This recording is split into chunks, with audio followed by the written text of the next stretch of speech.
du deuxième livre des martyrs d'Israël. En ces jours-là, 7 frères avaient été arrêtés avec leur mère.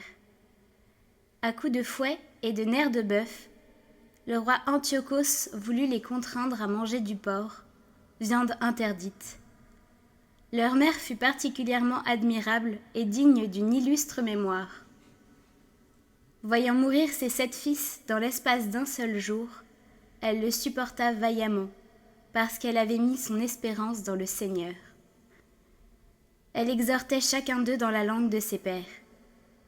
Cette femme héroïque leur parlait avec un courage viril. « Je suis incapable de dire comment vous vous êtes formés dans mes entrailles. Ce n'est pas moi qui vous ai donné l'esprit et la vie, qui ai organisé les éléments dont chacun de vous est composé. C'est le Créateur du monde qui façonne l'enfant à l'origine, qui préside à l'origine de toutes choses. Et c'est lui qui, dans sa miséricorde, vous rendra l'esprit et la vie, parce que, pour l'amour de ses lois, vous méprisez maintenant votre propre existence. » Antiochos s'imagina qu'on le méprisait et soupçonna que ce discours contenait des insultes. Il se mit à exhorter le plus jeune, le dernier survivant. Bien plus, il lui promettait avec serment de le rendre à la fois riche et très heureux s'il abandonnait les usages de ses pères. Il en ferait son ami et lui confierait des fonctions publiques. Comme le jeune homme n'écoutait pas, le roi appela la mère et il l'exhortait à conseiller l'adolescent pour le sauver. Au bout de ces longues exhortations, elle consentit à persuader son fils. Elle se pencha vers lui et lui parla dans la langue de ses pères, trompant ainsi le cruel tyran. « Mon fils, aie pitié de moi. Je t'ai porté 9 mois dans mon sein. Je t'ai allaité pendant 3 ans. Je t'ai nourri et élevé jusqu'à l'âge où tu es parvenu. J'ai pris soin de toi. Je t'en conjure, mon enfant. Regarde le ciel et la terre avec tout ce qu'ils contiennent. Sache que Dieu a fait tout cela de rien, et que la race des hommes est née de la même manière. Ne crains pas ce bourreau. Montre-toi digne de tes frères et accepte la mort, afin que je te retrouve avec eux au jour de la miséricorde. » Lorsqu'elle eut fini de parler, le jeune homme déclara : « Qu'attendez-vous ? Je n'obéis pas à l'ordre du roi, mais j'écoute l'ordre de la loi donnée à nos pères par Moïse.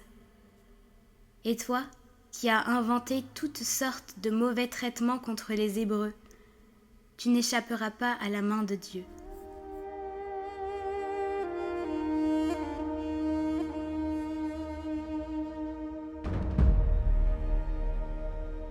Évangile de Jésus-Christ selon saint Luc. En ce temps-là, comme on l'écoutait, Jésus ajouta une parabole.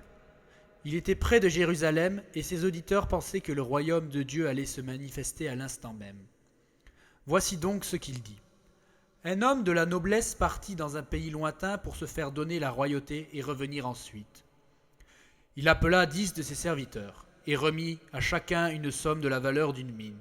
Puis, il leur dit : « Pendant mon voyage, faites de bonnes affaires. » Mais ses concitoyens le détestaient, et ils envoyèrent derrière lui une délégation chargée de dire : « Nous ne voulons pas que cet homme règne sur nous. » Quand il fut de retour après avoir reçu la royauté, il fit convoquer les serviteurs auxquels ils avaient remis l'argent, afin de savoir ce que leur affaire avait rapporté. Le premier se présenta et dit : « Seigneur, la somme que tu m'avais remise a été multipliée par 10. » Le roi lui déclara : « Très bien, bon serviteur. Puisque tu as été fidèle en si peu de choses, reçois l'autorité sur 10 villes. » Le second vint dire : « La somme que tu m'avais remise, Seigneur, a été multipliée par 5. » À celui-là encore, le roi dit : « Toi, de même, sois à la tête de 5 villes. » Le dernier vint dire : « Seigneur, voici la somme que tu m'avais remise. Je l'ai gardée enveloppée dans un linge. En effet, j'avais peur de toi, car tu es un homme exigeant, tu retires ce que tu n'as pas mis en dépôt, tu moissonnes ce que tu n'as pas semé. » Le roi lui déclara : « Je vais te juger sur tes paroles, serviteur mauvais.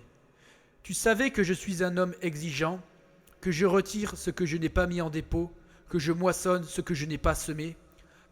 Alors pourquoi n'as-tu pas mis mon argent à la banque ? À mon arrivée, je l'aurais repris avec les intérêts. » Et le roi dit à ceux qui étaient là : « Retirez-lui cette somme et donnez-la à celui qui a 10 fois plus. » On lui dit : « Seigneur, il a 10 fois plus. » Je vous le déclare, on donnera à celui qui a, mais celui qui n'a rien se verra enlever même ce qu'il a. Quant à mes amis, ceux qui n'ont pas voulu que je règne sur eux, amenez-les ici et égorgez-les devant moi. » Après avoir ainsi parlé, Jésus partit en avant pour monter à Jérusalem. Je vous ai choisi.